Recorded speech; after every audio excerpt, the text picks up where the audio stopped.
बेहतर राजनेता कौन है? क्षमा कीजिए, ये खुद नहीं जानते, आप दूसरों से क्यों पूछ रहे? जयशंकर जी ने बात तो एकदम सही बोली। तो राम राम मेरे प्यारे भाइयों की हालचाल मजा में एक बार फिर से आप सबका स्वागत है अपने चैनल सैफरॉन पैट्रियट में। और मैं आपका भाई दुर्गेश लेकर आ चुका हूँ एक और नई video. Where you from, man? India. India? Kerala. And who is the other guy? Where you from? Pakistan. Get out of here. अब तो बेचारे पाकिस्तान को ऐसी इंसल्ट की आदत हो चुकी है। ये क्या कर रहे हो? क्या है देखो? क्या बिजनेस कर रहे हो? ठीक चल रहा है। हाँ भाई, मोदी जी के राज्य में सब ठीक ही है। लेकिन मैं एक चीज आपसे कहना चाहता हूँ कि अब भविष्य में 3 चीजें कभी देखने को नहीं मिलेगी। एक, आपको जेठालाल की सास नहीं देखने को मिलेगी, पोपटलाल की शादी नहीं देखने को मिलेगी, और राहुल गांधी की सरकार नहीं देखने को मिलेगी।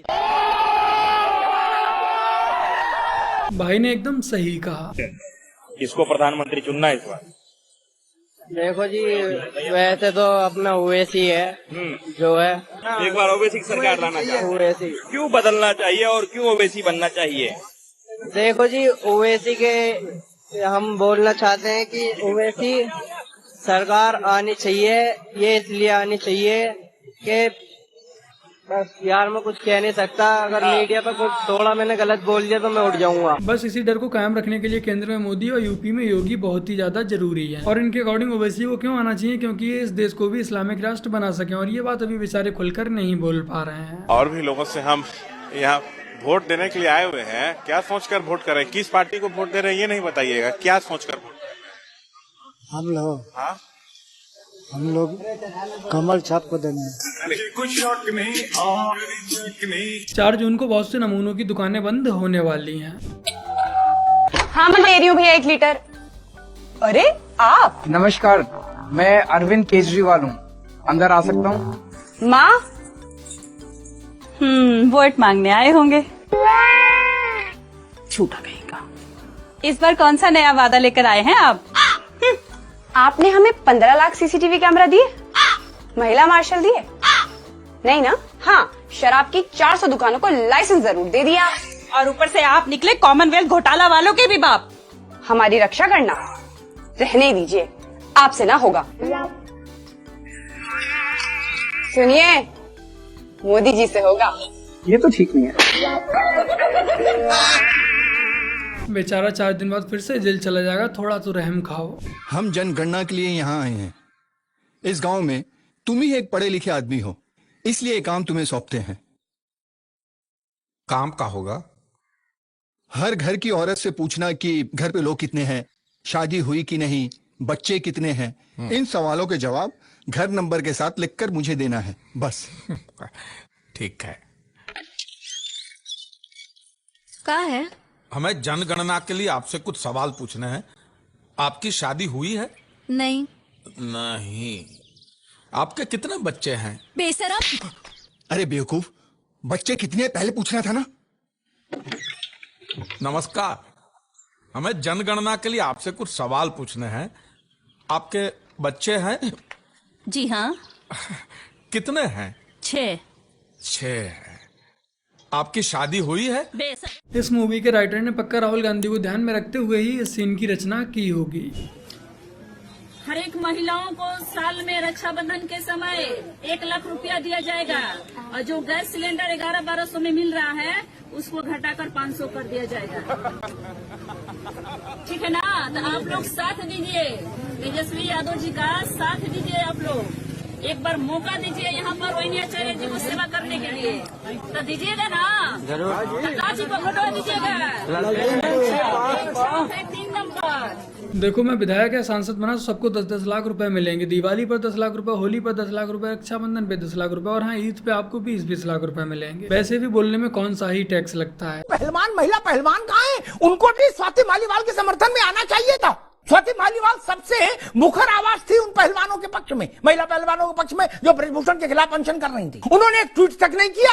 एक ट्वीट तक करने में संकोच क्यों? ये लड़की आपके साथ वहां धरने पर बैठी थी मालीवाल। दोहरा रवैया नहीं चलेगा। यहीं से पता लगता है कि एजेंडा गड़बड़ है। बात तो सही है भाई, जिन पहलवानों के समर्थन में स्वाति मालिवाल जी उतरी थी और खुलकर उनके समर्थन में हमेशा सबसे आगे रही, बट अब जब स्वाति मालिवाल का बुरा समय आया तब ये पहलवान दूर दूर तक कहीं भी नजर नहीं आ रहा है, ना ही एक ट्वीट तक नहीं कर रहा है, क्योंकि पहलवानों का जो प्रदर्शन था वो किसी के एजेंडे के तहत चल रहा था या फिर किसी के कहने पर चल रहा था। टीएमसी के गुंडों ने बीजेपी की एक महिला कार्यकर्ता की हत्या कर दी। दरअसल बुधवार को नंदीग्राम में हमला हुआ।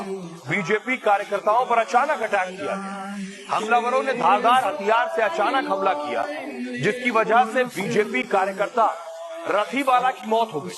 रथीवाला की उम्र 56 साल, जो दलित समाज से आती है। इस हमले में बीजेपी के 8 कार्यकर्ता घायल हुए हैं। इसमें रथीवाला का बेटा भी है, जो मां को बचाने आया।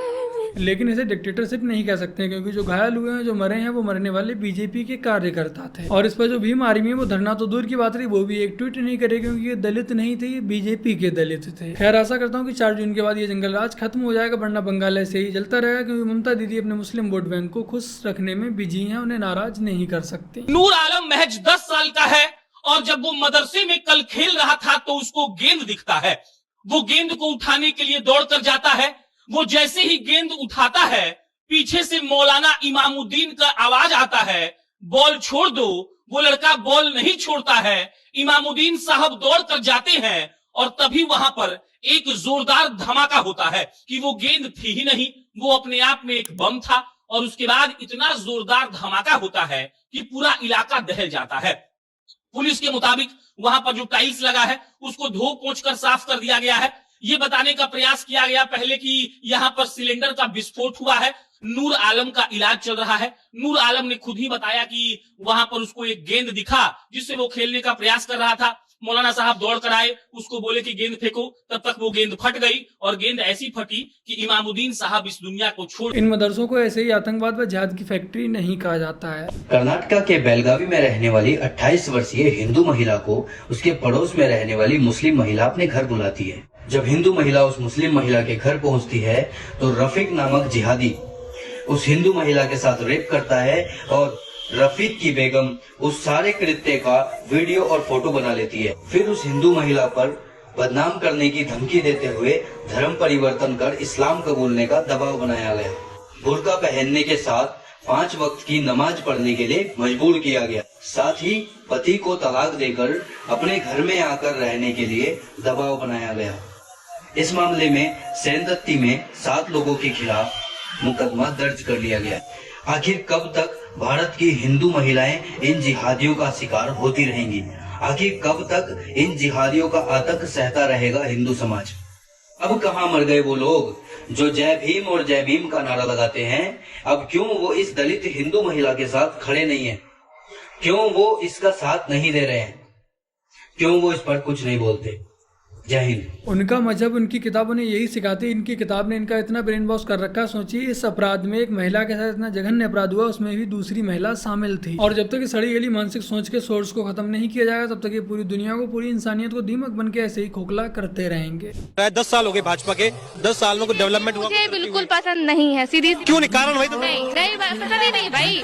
राहुल गांधी, राहुल सुनते ही नहीं वो किसी। राहुल गांधी बिल्कुल पसंद है, पसंद है। हाँ, हिंदू मुस्लिम करोगे और जितने भी यहाँ पे बीजेपी के युवा है वो सिर्फ हिंदू मुस्लिम करेंगे, बाबरी हाँ, और मंदिर करेंगे। कोई नहीं भी पता है कि अगर राहुल गांधी आए तो सबके सिर पे टोपी होगी, बात खत्म। उन्हें पता है ये चीज, जब भी वो ये कह के गई है कि बीजेपी सपोर्ट जो है वो हिंदू मुस्लिम कर रहे हैं। पहले से वो था मुस्लिम इसलिए वो खुश थी, और अब हो रहा हिंदू मुस्लिम इसलिए वो अब गुस्सा है। और इन्होंने कहा हिंदू मुस्लिम क्यों कर रहे हो? कश्मीर में याद है क्या हुआ था हिंदुओं के साथ? याद है? भूल जाइए वो। अच्छा भूल जाए, अच्छा भूल जाए, दीदी भूल जाए, हम भूल जाए। अच्छा पूरे वर्ल्ड में कितने कंट्रीज है यार ये बता दो? अच्छा कितने कंट्रीज? भाई मुझे बात ही नहीं करनी। ये हमें ज्ञान देते हैं कि हम हिंदू मुस्लिम ना करें और हमें भाईचारे का पाठ पढ़ाते हैं, जिनकी किताब भी उन्हें ये आदेश देती है कि जो भी गैर मुस्लिम है उनकी हत्या कर दो। हिपोक्रेसी की भी सीमा होती है। कांग्रेस को मैं भी वोट देना चाहता हूं, पर देना बीजेपी को पड़ता है। मैं बीजेपी का सपोर्टर नहीं हूं। राहुल गांधी आगे कहते हैं 90% 80% रिजर्वेशन कर दूंगा, जितना तुम्हारी पॉपुलेशन में हिस्सा होगा उतना कर दूंगा, तो फिर बीजेपी को देना पड़ता है, क्योंकि तुम्हें देके मरना तो नहीं है हमने। मैं बीजेपी को बिल्कुल सपोर्ट नहीं करना चाहता। तुम्हारा मैनिफेस्टो पढ़ता हूँ, तुम कहते हो लेडीज को लाख रुपए दूंगा। इतने सारे यूथ को पहली नौकरी पक्की दूंगा। अगर उनने सच में मांग ली तो तुम कैसे लाओगे नौकरी यार? दूसरा, सरकार नौकरी प्रोड्यूस नहीं कर सकती, प्राइवेट सेक्टर नौकरी प्रोड्यूस कर सकता है। जिसको स्किल आता है वो नौकरी। मेरे को टाइपिंग आती है ना, तो मैं आपके पास जाके कह सकता हूँ मैडम मैं आपका ये टाइप करके दे सकता हूँ, मुझे काम दो। मैं सरकार के पास जाके क्या कहूंगा जब मुझे कुछ आता ही नहीं? तो स्किल पे काम करना जरूरी नहीं, बट चमचे नहीं मानेंगे उन बेचारों को चाटू काटता की बहुत ही गंदी आदत लग चुकी है। थेरेपी लीजिए और दोनों हाथ उठाएं।